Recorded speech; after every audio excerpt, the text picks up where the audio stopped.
शिव शिव शंकर हर हर महादेव, हरि हरि नारायण गोविंद वासुदेव।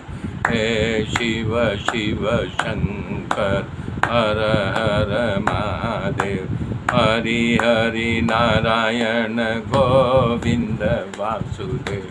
शिव शिव शंकर हर हर महादेव, हरि हरि नारायण गोविंद वासुदेव। ओम नमो भगवते वासुदेवाय, ओम परमात्मने नमः।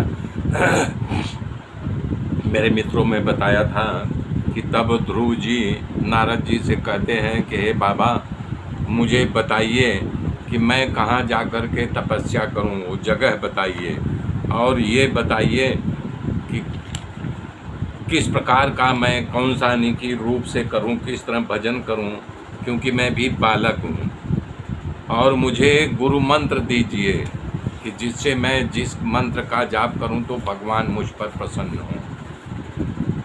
तो बता रहे नारद जी, तुम यमुना किनारे मधुबन में जाओ, वहाँ भगवान श्री हरि का निवास करते हैं। इसके बाद नारद जी ने ध्रुव जी को मानसी भक्ति का उपदेश दिया कि अंदर ही अंदर संकल्प करके भगवान को चढ़ाना, जैसे पुष्पम समर्पयामि, अक्षतम समर्पयामि, जलम समर्पयामि, चंदनम समर्पयामि, भोगम समर्पयामि, दक्षिणा समर्पयामि। सब मानस के रूप में कहाँ तुम ढूंढने जाओगे, तुम्हें यहाँ कुछ नहीं मिलेगा, तुम मानसी भक्ति करो।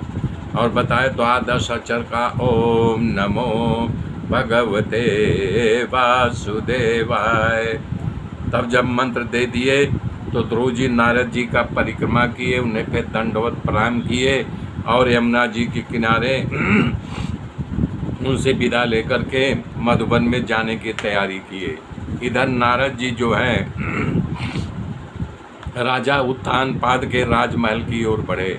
राजा उत्तानपाद नारद जी चरणों में बैठ गए। जब उन्हें देखा तो उनको जाकर के प्रणाम किया, लाके आसन पर बैठाया, उनका चरण धोया, अपने सर पर छिड़के पान किया और उनके चरणों के पास बैठ गए। तब नारद जी कह रहे हैं कि हे राजन, तुम्हारा मुख उदास क्यों है? हाँ, ऐसा क्या बात है? बहुत देर विचार कर रहे हो क्या? आपके ऊपर कोई मुसीबत का पहाड़ टूट पड़ा है क्या? बताओ क्यों ढीले तुम दिखाई दे रहे हो? नारद जी ये प्रश्न स्त्री के वश में होकर के मैं इस तृण स्वभाव का बन गया हूँ। हे प्रभु, मैं अपने छोटे बालक ध्रुव को घर से निकाल दिया। ऐसा बुद्धिमान पुत्र होना कठिन है। इस पर ऐसे पुत्र का मेरे यहाँ जन्म हुआ और मैंने उसे निकाल दिया, परंतु इसमें मेरा दोष नहीं है बाबा जी। तो कह रहे हैं कि जब तुम्हारा दोष नहीं है तो क्या है? तो फिर बोल रहे हैं बाबा, मैं कुटिल हूँ, मेरे जैसा अभागा इस संसार में कोई नहीं है। कारण मैं अपने स्त्री के वश में हूँ।